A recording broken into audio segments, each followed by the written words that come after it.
We've been talking about these social media influencers. Are they the money behind certain things that have to do with the cartels? I'm sure there's more money in the game than what they're bringing to the table. Or are they laundering or this or that? But it's just a recycled story. As incredible as it may seem, there are some content creators, influencers who put their social networks at the service of criminal groups such as the Chapitos and the Hats. They are now under the scrutiny of the Financial Intelligence Unit. So what? What's that? The Mexican IRS? Is that what that is? The bean counters? I heard Luis Chaparro talk about this. Cool, we'll go see what he's talking about. He got sources. He's the source. He confirmed. So they're being investigated by the UIF for suspected money laundering for organized crime. But we need to understand all of it in much more depth, and that's why we're talking to Oscar Valderas, a millennial contributor who writes about the very topic. This is the first mega investigation carried out by the Special Money Laundering Investigation Unit, which is the WIF, the Ministry of Finance, against content creators, of which 64 are accused of being involved in money laundering. I'm going to ask y'all again because this picture pops up. Everybody likes to come in here and scream rat, rat, rat, rat. And this guy's a rat, but that guy isn't a rat. That guy's not a rat, right? Let me ask y'all a question. When the Hats threw out pamphlets of people that they said worked for the Chapitos, right? And when the Chapitos put out pamphlets, you're looking at one, right? This is the one the Hats put out. When they put out pamphlets of people that were supposedly working for the Hats, is that or is that not snitching? Yeah. So stop this snitching bullshit already. Stop picking and choosing, bro. This whole game is built on that shit. That game is, for sure. And I'm going to keep banging that shit into your head until you figure it out. Money laundering in order to finance the war in Sinaloa, which is terrible because we're talking about YouTube channels, Instagram channels, TikTok, Facebook, that'll be serving the darkest interests of the Hats and the Chapitos in order to exterminate the opposing side and keep this great loot that is Sinaloa. And what we're seeing is that the WIF is finally turning its attention to content creators and accusing them of laundering money for drug trafficking in Mexico. So were they not laundering before the war? Or now, everybody got to tighten up their belt. Everybody got to pay the tax now. Are they laundering or are they funding by getting taxed? Now, Marquitos Toys, I don't know him. I don't know his story like that. I know a lot about what has happened, but is he still putting out videos? Is he still making money? Is he still producing? Definitely snitching. Are these guys paying their war taxes? Or are they, have they been laundering money forever? Or are some of them doing that and then the rest of them are just innocent bystanders that know somebody, that knows somebody, that knows somebody? Tell us about whether there's already information about the WIF starting to focus on these characters or what suspicious movements they began to detect that they saw something irregular here and we need to go after these influencers now to tackle organized crime. What the research I've done is that 2 years now, Wi-Fi has identified that there were Facebook, Instagram, Twitter, and TikTok profiles that were artificially inflated by bot farms, by clicks, by robots that are creating a kind of artificial community. And based on that, YouTube, TikTok, and Instagram, these platforms that we all know, will pay for advertising for these organized groups. So imagine there were groups, for example, Chapitos, the Hats, who with their dirty money they obtained from snatchings, extortions, and drug trafficking, paid for advertising on these social media channels, and then YouTube and Instagram gave them clean money so they could later invest it in social media. What we know today is that these 64 people, at least the first few, were linked to organized crime and part of a sophisticated money laundering scheme. Again, just like I said, Couple of people that are actually doing the shit, and then some people that are, they might be. Just throw them in there. I need to investigate where these guys' platform is. Are they on YouTube? Okay, they're on all of these platforms, and they're using bots and all of this shit. Well, from my understanding, you can get your channel snatched and taken down for doing that shit.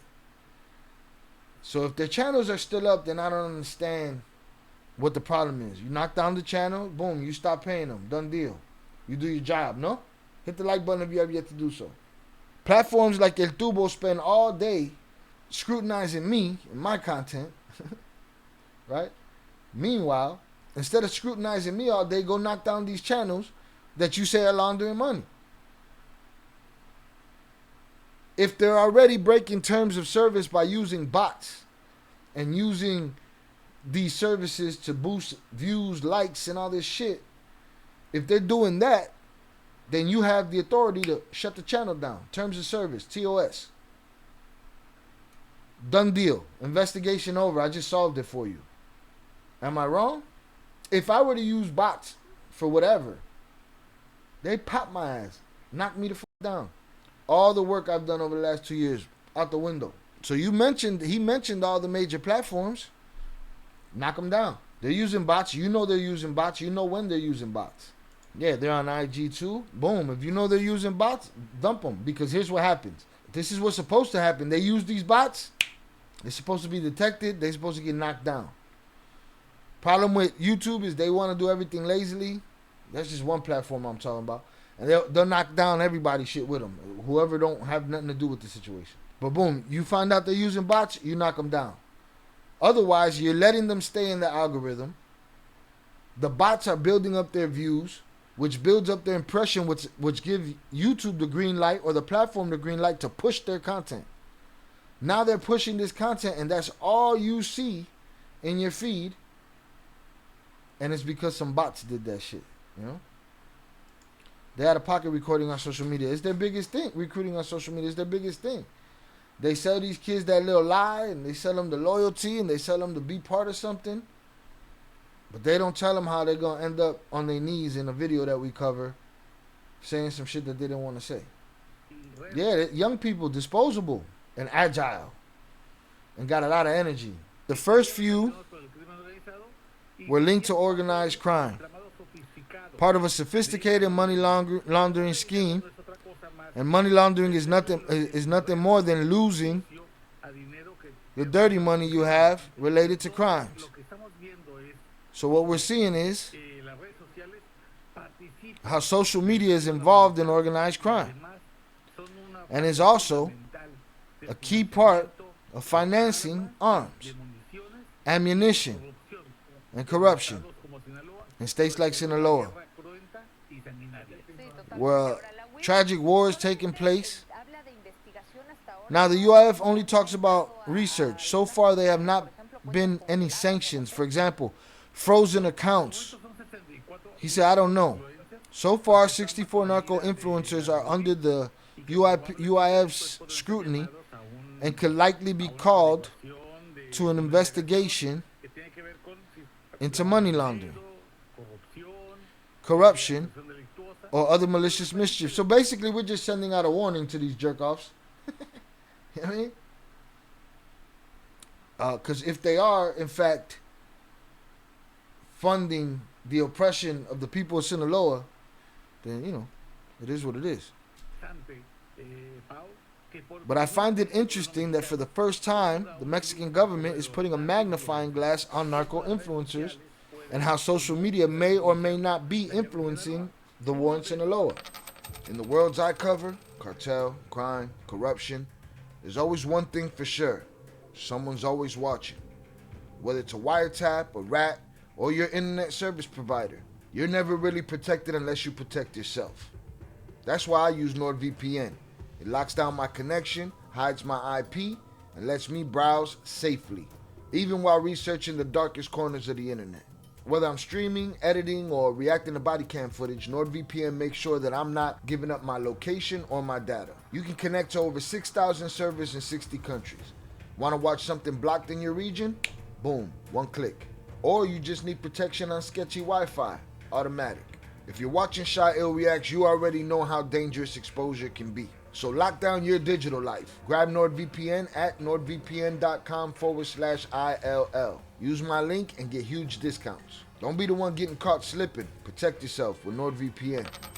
One of these characters, for example, I'll put it out there for you, as a singer who has never existed. A singer who was created from artificial intelligence. He doesn't exist. He's not a person. He's a program. He's software. And who strangely has thousands of followers from a kind of bot farm that are clicking on his channel every day, inflating his songs that have to do with a kind of apology for the Chapitos in order to strengthen the narrative that the sons of Pocha are winning the war in Sinaloa. It's propaganda, man. It's the same shit we see in the videos. But see, here's the thing. YouTube's the worst. YouTube's horrible. Let me stop saying that. Right? Because they hold the power, right? And people say, oh, you sell out. You sell out no matter what you do. If you use the platform, you're selling out. Right? But YouTube kids, that shit's a joke. We know that's a joke. Now they want to police the rest of YouTube and push it towards kids and try to destroy channels like mine. Or they want to, they want to push the ones that they feel is more entertainment. They feel like mine is more journalism, whatever. I'm nobody's journalist. But we know that they can't even protect kids. These adults are dressing like children, these live streamers. They're dressing like children. Their rooms look like children's rooms. These kids are watching this shit, but these guys are talking adult shit and making adult innuendos and jokes. I seen it. Those channels ain't policed as heavy as I'm policed. Oh, we got a human reviewer. Bullshit. Human reviewer would have saw what I saw. But they don't care. More watch time hours. As long as the kids can see all that shit that looks like little kid shit dressed like an adult. Whatever. Then you got these bot farm channels. All right, cool. You know they're bot farm channels? Knock that shit down.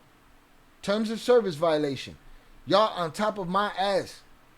I had a video that was taken down, a strike against my channel and everything.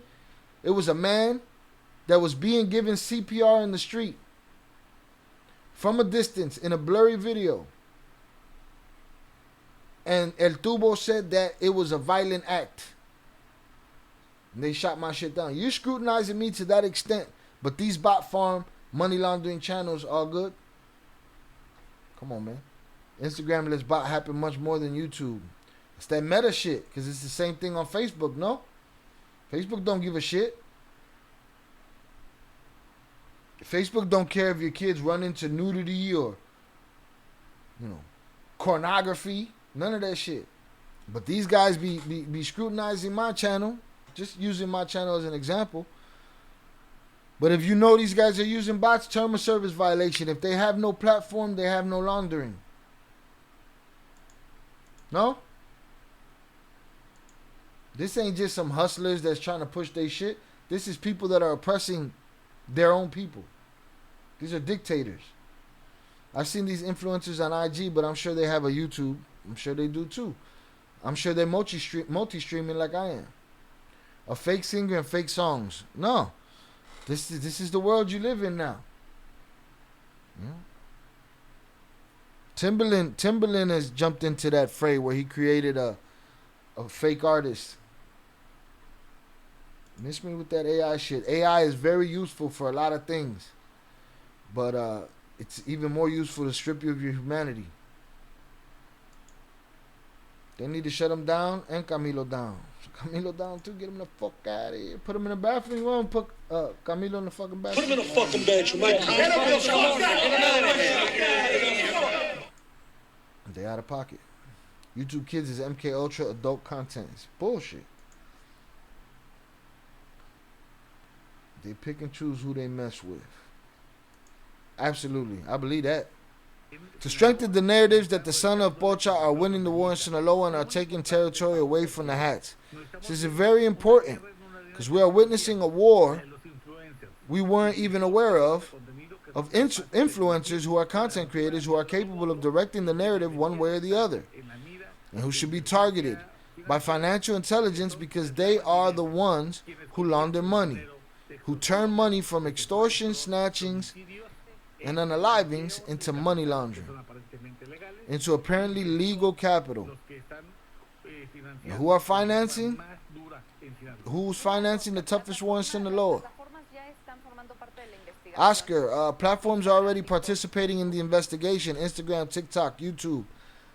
If the channels are still up, miss me with the investigation. If you used bots, terms of service has been violated. Done. It's crazy that the reason he's so mad about it is the money laundering, not the fact that it leads to actual violence and unalivings. Priorities is backwards.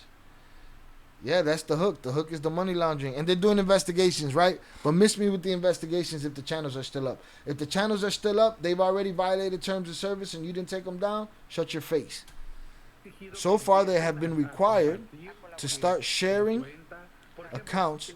For example, it's very common for these narco influencers to hold live raffles, drawings, and raffles for a wide variety of things, from motorcycles and vehicles to houses, and from that point on, they're laundering money. Already today, the UIF is starting to demand that they send them a list of the beneficiaries of these raffles, because then there would be a money laundering scheme. But what follows is whether these influencers are laundering money with houses, with businesses, and that is the most important thing, because to the extent to which they're growing, the capacity to influence the beacon of the chapitos is growing. Finally, and just to ask you, is it true that they themselves are admitting that they work with criminals on their social media, on their profiles? They declare that they work for, with, or alongside some organized crime group. Some do it blatantly. And that's what gives them the power on their social networks. That's what gives them a bit of legitimacy to others who don't. But it will be up to the UIF, for example, to determine who these influencers are, and they have also determined certain ones as risk prey. For example, influencers who suddenly receive $5,000, $10,000 a month, for example, for their YouTube channels, and suddenly receive $300,000, and when they get full payment, they withdraw all the money in cash from their bank accounts. That's a risky practice, and we will see many more.